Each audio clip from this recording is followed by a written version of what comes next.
IAS institute నిర్వహిస్తున్న all India scholarship exam pass అవ్వండి. 2 years ఫీజులో 50% మాత్రమే పే చేయండి.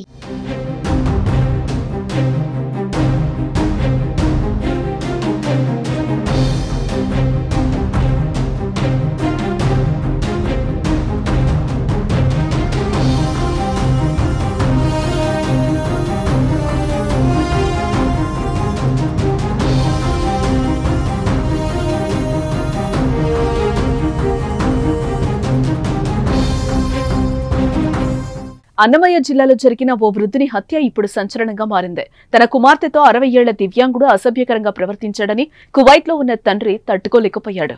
పోలీసులను ఆశ్రయించినా ఫలితం లేకపోవడంతో కువైట్ నుంచి వచ్చి చంపేసి మళ్లీ వెళ్లిపోవడం కలకలం రేపుతోంది.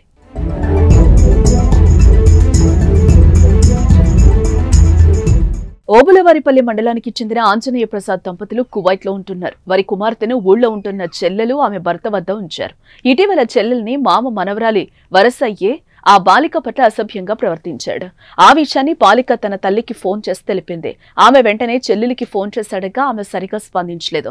ఆందోళనతో తల్లి కువైట్ నుంచి వచ్చి ఓబులవారిపల్లె పోలీస్ స్టేషన్లో ఫిర్యాదు చేసింది. అయితే పోలీసులు దివ్యాంగుడిని పిలిపించి మందలించి వదిలేశారు. పోలీసులు సరిగా పట్టించుకోకపోవడంతో బాలిక తండ్రి ఆంజనేయులు తీవ్ర నిరాశకు గురయ్యాడు. వృద్ధుడు తన కుమార్తెతో అసభ్యకరంగా ప్రవర్తించటాన్ని అసలు తట్టుకోలేక కువైట్ నుంచి వచ్చి శనివారం తెల్లవారుజామున ఇంటి ఆవరణలో నిద్రిస్తున్న దివ్యాంగుడి తలపై ఇనుప రాడుతో మోది హత్య చేశాడు. వెంటనే కువైట్ వెళ్లిపోయాడు.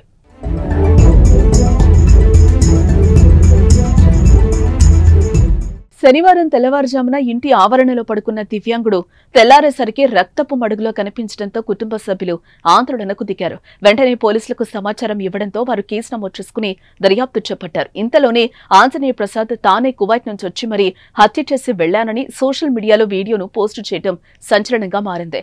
ఆడబిడ్డ తండ్రిగా తాను చేసింది న్యాయమేనని పోలీసులకు లొంగిపోతానని తెలిపాడు. చట్ట ప్రకారం న్యాయం జరగకనే హత్య చేశారని అతడు వెల్లడించాడు. మొత్తం 15 నిమిషాల వీడియోను పోస్టు చేశాడు.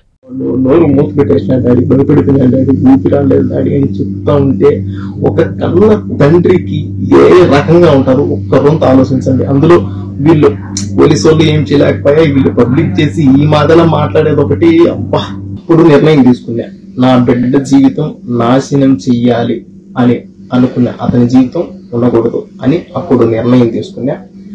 ఎవరికి తెలియదు నేను ఇండియాకు వస్తా ఉన్నట్టు, ఎవరికి తెలియదు. మా కోయటతో మాట్లాడుకొని ఒక 4 రోజులు సెలవు కావాలని చెప్పి పాస్పోర్ట్ తీసుకొని 2 టికెట్లు నేనే కొనుక్కొని మా భార్యకి కూడా నేను ఎడార్లే జాకూర్కి వెళ్తున్నాను అని చెప్పి నేను ఇండియాకు వచ్చిన. కోవిడ్ నుంచి ఇండియాకు వచ్చి నేను చేసే పని అతన్ని నేను చేసి తర్వాత మళ్ళీ నేను కోవిడ్కి వచ్చిన. మొత్తం అంతా పూర్తి బాధ్యత నాదే, నేనే చేసిన. ఈ హత్య కుమార్తెపై తండ్రి ప్రేమను తెలపడంతో పాటు వ్యవస్థలో లోపాలుంటే ఏం జరుగుతుందో తెలియపరుస్తోందని పలువురు అభిప్రాయం వ్యక్తం చేస్తున్నారు.